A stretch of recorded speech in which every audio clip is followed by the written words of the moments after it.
Hello student, आप लोग कैसे हैं? आई होप आप लोग अच्छे होंगे, पढ़ाई कर रहे होंगे। तो चलिए आज हम शुरू करेंगे विभक्ति के नियम, यानी कौन सी संख्या किससे कटेगी। तो चलिए आज हम शुरू करेंगे। सबसे पहले दो के नियम से देखते हैं। दो से कौन सी संख्याएं विभक्त होंगी? तीन से, चार से, इसी तरह हम पूरी देखेंगे। तो यहाँ हम लिखेंगे दो से विभक्त होने का नियम। यहाँ लिखेंगे फर्स्ट में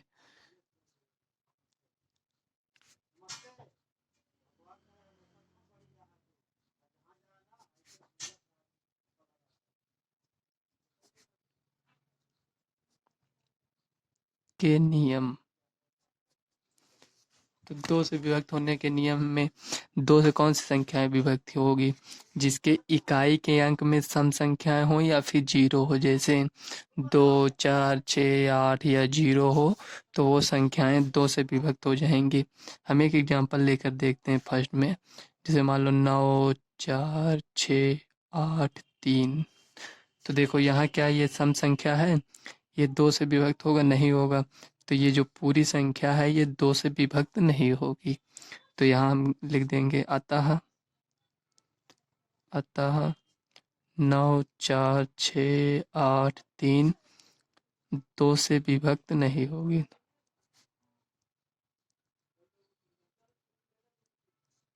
नहीं होगी।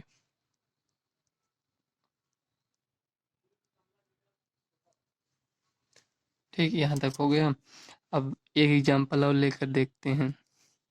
जैसे 4, 3, 6, 8, 4, 5। मान लो इतनी बड़ी संख्या है और यहाँ हम जीरो लगा देते हैं। ठीक, यहाँ जीरो है तो ये दो से विभक्त हो जाएगा। अगर यहाँ चार होता तब भी हो जाता, छः होता तब भी हो जाता, लेकिन यहाँ अगर पाँच होता तो ये दो से विभक्त नहीं होता। अतः यह संख्या दो से विभक्त हो जाएगी। अगर इसको आप दो से भाग देंगे तो ये दो से विभक्त हो जाएगी। तो सेकेंड रूल हम देख लेंगे अब। सेकेंड रूल, तीन से विभक्त होने के नियम। तीन से विभक्त होने के नियम में क्या है? जैसे मान लो कोई संख्या दी गई है, उसके सभी संख्याओं का योग अगर तीन से विभक्त होता है तो वो पूरी संख्याएं तीन से विभक्त हो जाएंगी। चलिए एग्जाम्पल लेकर देख लेते हैं। एग्जाम्पल एग्जाम्पल मान लो यहाँ हम ले लेते हैं 7, 8, 6, 4, 3। मान लो ये इतनी संख्या ली है।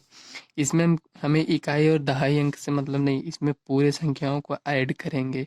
देखो 7 प्लस 8 प्लस 6 प्लस 4 प्लस 3, ये किए ना। अब इसको ऐड कर लो। 7, 8, 8, 7, 15, 6, 21, 4, 25, 3, 28। ये 28 हो गया। तो ये तीन के पहाड़े में क्या 28 आता है? नहीं आता। तो ये जो संख्याएं हैं ये तीन से विभक्त नहीं होगा। अब दूसरा एग्जाम्पल लेकर देख लेते हैं जो तीन से विभक्त होगा। देखो मान लो एग्जाम्पल में ले लिए 7 प्लस 6, 7, 6, 13 प्लस 5, 18, 5, 23, 4। मान लो यहाँ 4 लिख दिए। ठीक, ये कौन सी संख्याएं बनेंगी? देखो 7, 6, 5, 5, 4। ऐसे कोई भी संख्याएं हो सकती हैं, हम सिर्फ आपको बताने के लिए ऐसा लिख रहे हैं। देखो 7, 6, 13, 5, 18, 5, 23, 4, 27। इसको भी एक बार ऐड कर लो। आखिर वही संख्याएं दी गई हैं, 7, 6, 13, 5, 18, 5, 23, 4, 27। देखो 27 तीन के पहाड़े में आता है, अतः यह संख्या तीन से विभक्त हो जाएगी। तो यहाँ लिख लेंगे अतः 7, 6, 5, 5, 4 तीन से विभक्त हो जाएगी।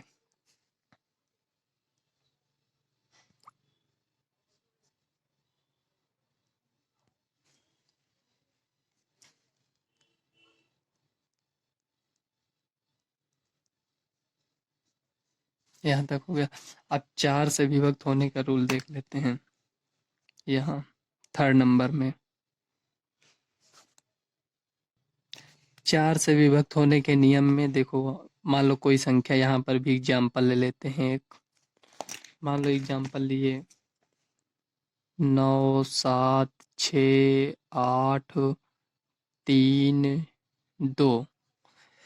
ये देखो इतना ले लिए। इसमें हमें 4 से विभक्त करना है, हमें नहीं पता 4 से विभक्त होगा कि नहीं होगा, तो हम इकाई और दहाई का अंक देखेंगे। देखो ये 32 है, क्या 4 के पहाड़े में 32 आता है? तो 4 8 32 होता है ना, तो ये पूरी संख्याएं 4 से विभक्त हो जाएंगी। अगर ये इकाई दहाई का अंक अगर 4 से विभक्त होगा तभी ये पूरी संख्याएं 4 से विभक्त हो जाएंगी। अतः अतः 9 7 6 8 3 2 4 से विभक्त हो जाएंगी, 4 से विभक्त हो जाएंगी, 4 से विभक्त हो जाएंगी।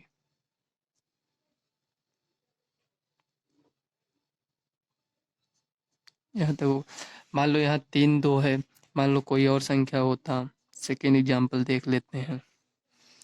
मान लो 6 7 8 3 3, यहाँ देखो ये 33 हो गया ना, जो इन्हें 32 यहाँ लिए 33, मतलब आप कुछ भी ले सकते हो, यहाँ कोई भी संख्या हो सकती है, लेकिन हमें ये दो संख्या चेक करना है कि क्या 4 से विभक्त हो रही है। तो ये 33 4 के पहाड़े में नहीं आता, तो ये संख्याएं 4 से विभक्त नहीं होंगी। फोर्थ नंबर में अब देख लेंगे 5 से विभक्त होने के नियम। हमने नोट कर लिया 5 से विभक्त होने के नियम। तो 5 से वे संख्याएं विभक्त होंगी जिसके इकाई के अंक में 0 हो या 5 हो, तभी वह संख्याएं 5 से विभक्त होंगी। तो उसे हम एग्जाम्पल के रूप में आप लोगों को समझा देते हैं। जैसे मान लो 7 6 3 2 4 8 0, मान लो इतनी बड़ी संख्या है, इसमें लास्ट में देखो ये 0 है ना, तभी ये संख्याएं 5 से विभक्त होंगी, 0 हो या 5 हो। तो इसमें देखो इकाई का अंक में 0 है, तो अतः यह संख्या 5 से विभक्त हो जाएगी। हमें पूरी संख्या चेक करने की जरूरत नहीं है, हमें सिर्फ इकाई का अंक चेक कर लेंगे, हमें पता चल जाएगा कि ये संख्या 5 से विभक्त हो जाएगी। और यहीं जैसे 0 है, यहाँ 5 है, मान लो सेकेंड एग्जाम्पल में देख लेते हैं। 3 2 4 8 5 6 7 9 5, तो ये भी पूरी संख्याएं 5 से विभक्त हो जाएंगी। अगर इसके अलावा 6 7 8 होता तो ये 5 से विभक्त नहीं होते।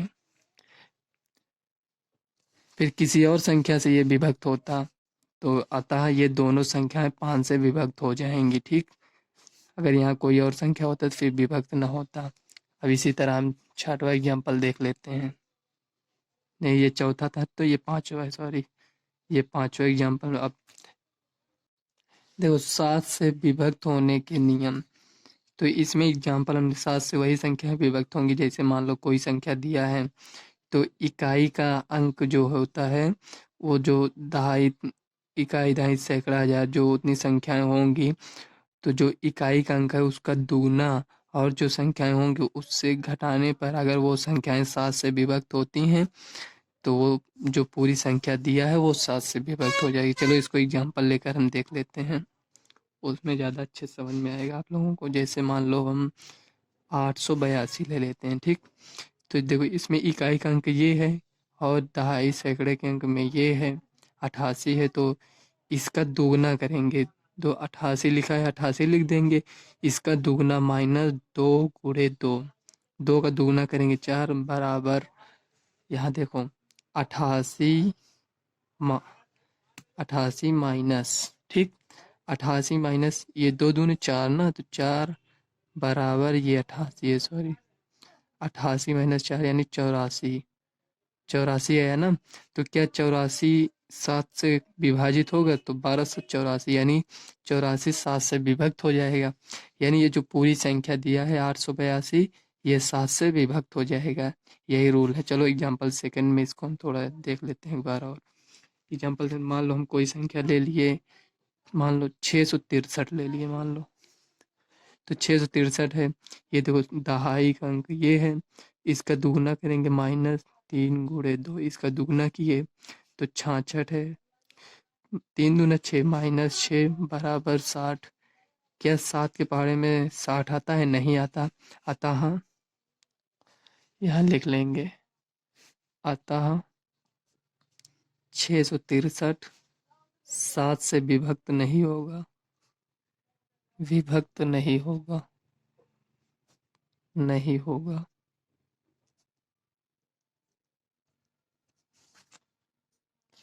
फ्रेंड्स 8 से विभक्त होने का नियम देख लेते हैं। इसमें 8 से विभक्त होने के नियम में जैसे कोई संख्या मान लो दिया है, तीन अंक मान लो, एक बार मान लेते हैं या उससे बड़ी संख्या ले लेते हैं, जैसे 6, 7, 9, 5 और क्या लें, 5 मान लो, 4, 1, 6 ले ली मान लो, ठीक।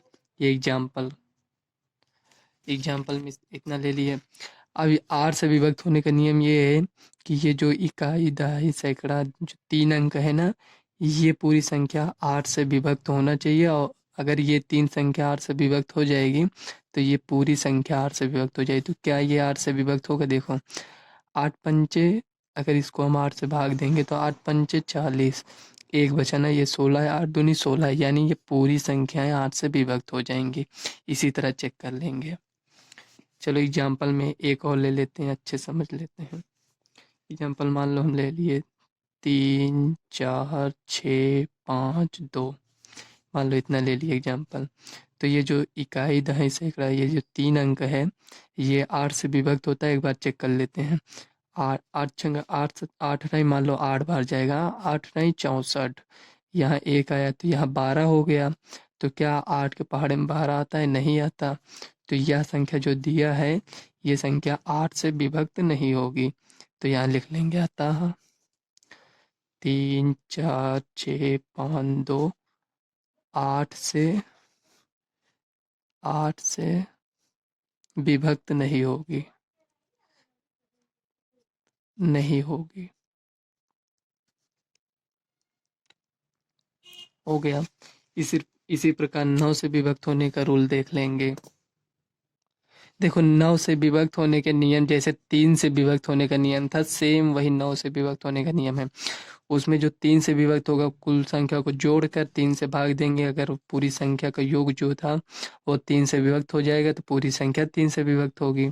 उसी प्रकार 9 में भी है, पूरी संख्या को जोड़कर अगर वो संख्या जो जोड़े हुए संख्या हैं उसको अगर 9 से भाग देंगे, अगर वो पूरी संख्या 9 से विभक्त हो जा रही है तो जितना पूरी संख्या दिया है वो 9 से विभक्त हो जाएगी। चलो एक एग्जाम्पल लेकर देख लेते हैं।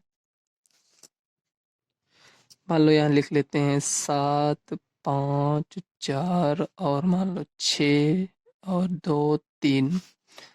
एक बार चेक करेंगे इसको कि क्या ये 9 से विभक्त होगा। देखो, 7 प्लस, सबको ऐड करेंगे, 5 प्लस 4 प्लस 6 प्लस 2 प्लस 3, ठीक। ये 3 हो गया। तो इसको ऐड करेंगे, 7, 5, 12, 4, 16, 6, 22, 2, 24, 3, 27। जो 27 ऐड आया है, देखो 27 आया है, तो 27 को 9 से भाग देंगे, 9 त्रिक 27, देखो 27 कट गया ना, यानी ये जो पूरी संख्या दिया है ये 9 से विभक्त हो जाएगी। अगर 27 जगह मान लो 28 यहाँ आया होता तो 9 से विभक्त न होती, तो समझ लेना ये पूरी संख्या 9 से विभक्त नहीं होगी। अब अगला रूल देख लेते हैं, 11 से विभक्त होने का नियम। देखो, 11 से विभक्त होने का नियम, इसमें भी एक एग्जाम्पल लेकर चेक कर लेते हैं। इसका रूल कहता है 11 से विभक्त होने का नियम, इसमें सम स्थानों का योग माइनस विषम स्थानों का योग करते हैं। फिर जितना आता है, अगर वो 11 से विभक्त होता है तो समझ लो वो पूरी संख्या 11 से विभक्त हो जाएगी, नहीं तो नहीं होगी। तो इसमें हम फार्मूले को एक बार लिख देते हैं। पहले फार्मूला, इसमें कहता है सम स्थानों का योग, स्थानों का योग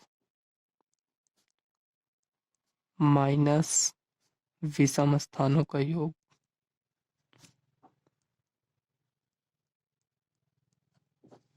विषम स्थानों का योग,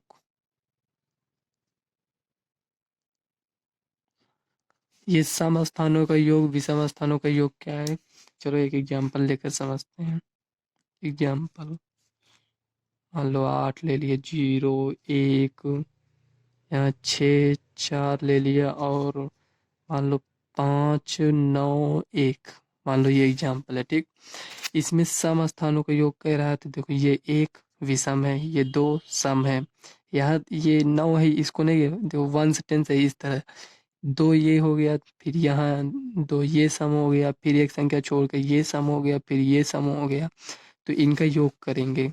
तो देखो 8 है ना, तो 8 प्लस 1 प्लस 4 प्लस 9, सम संख्या नहीं लेते, सम स्थानों का योग। मतलब यहाँ 9 है, देखो इसको भी लिए ना, जबकि ये विषम संख्या है, ये नहीं देख रहे हैं।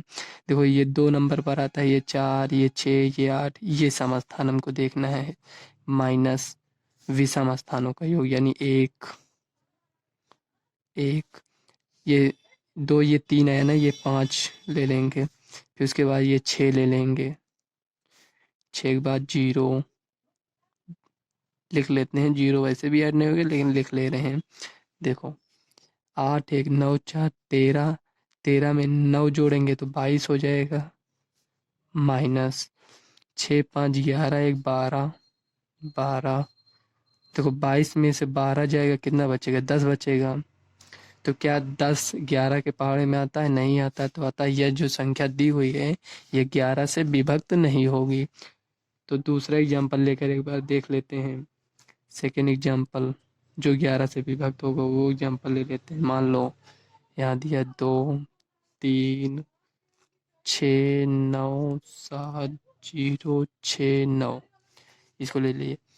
इसमें एक बार उल्टा कर कर देख लेते हैं। विषम स्थानों का योग माइनस सम स्थानों का योग कर कर देख लेंगे। विषम स्थानों का योग क्या है? ये 9 हो गया, 9 एक ये हो गया विषम, ये हो गया विषम, ये हो गया। ठीक, तो 9 प्लस 0 प्लस 9 प्लस 3, ठीक, माइनस अब सम स्थानों का योग देखो 6 हो गया प्लस 7 हो गया प्लस 6 हो गया फिर 2 हो गया। ठीक, इसको जोड़ लेते हैं। 9 9 18 3 21, ठीक, 9 3 12 9, हाँ 21, माइनस 7 6 13 6 13 6 19 2 21 बराबर देखो 0 आ गया ना। तो ये दी गई संख्या 11 से विभक्त हो जाएगी। यहाँ हमें एक रूल ये पता चलता है कि दोनों सम स्थानों के अंकों का योग और विषम स्थानों के अंकों का योग या फिर 11 आना चाहिए या फिर 0 आना चाहिए। तो 0 आ गया यहाँ, तो आता है यह संख्या 11 से विभक्त हो जाएगी। अतः दी गई संख्या 11 से विभक्त हो जाएगी। संख्या 11 से विभक्त हो जाएगी, विभक्त हो जाएगी।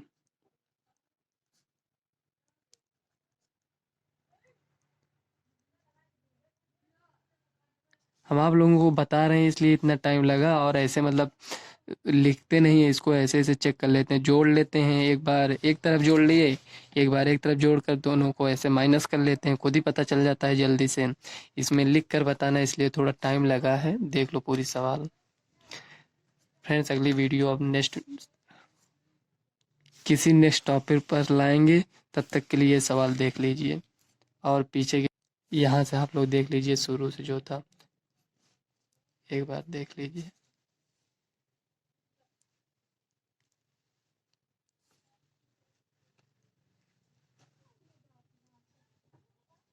हो गया। फ्रेंड्स अगर आपको वीडियो अच्छी लगी हो तो वीडियो को लाइक व चैनल को सब्सक्राइब कर लेना, ताकि आने वाले वीडियो का नोटिफिकेशन आप तक मिलता रहे।